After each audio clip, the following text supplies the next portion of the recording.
Një zhvillim i fortë politik dhe diplomatik ka tronditur marrëdhëniet me Shtetet e Bashkuara dhe Kubës, pasi ish presidenti kuban Raul Castro është paditur zyrtarisht në SBA për akuza të rënda vrasjeje. Lajmi u bë publik nga prokurori i përgjithshëm amerikan Todd Blanche, i cili deklaroi se Castro dhe disa persona të tjerë akuzohen për komplot për të vrarë shtetas amerikan, 4 akuza për vrasje dhe 2 akuza për shkatërrim avionësh. Nëse vris një amerikan, ne do t'u ndjekim penalisht, pavarësisht kush jeni dhe çfarë posti mbani, tha kryeprokurori Blanche.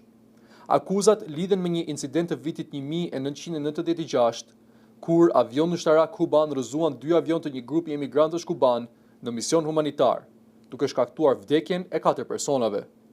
Qeveria kubane ka argumentuar prej vitesh se avionet kishin hyrë në hapësirën ajrore të Kubës dhe se reagimi ishte i ligjshëm. Megjithatë, administrata amerikane e konsideron incidentin një akt kriminal kundër qytetarëve amerikanë. Presidenti kuban Miguel Díaz-Canel e quajti pa din një manovër politike pa bazë ligjore, ndërsa tensionet mes dy vendeve kanë ardhur duke u rritur ndjeshëm muajt e fundit. Presidenti Donald Trump ka shtuar presionin ndaj Havanës, duke kërkuar hapur ndryshim regjimi në Kubë dhe duke vendosur sanksione të ashpra ekonomike që kanë goditur rënd ekonominë kubane. Ndërkohë, sekretari amerikan i shtetit Marco Rubio i ofroi Kubës $100 milion ndihmë, duke fajsuar udhëheqjen kubane për krizën energjetike dhe mungesat e ushqimeve.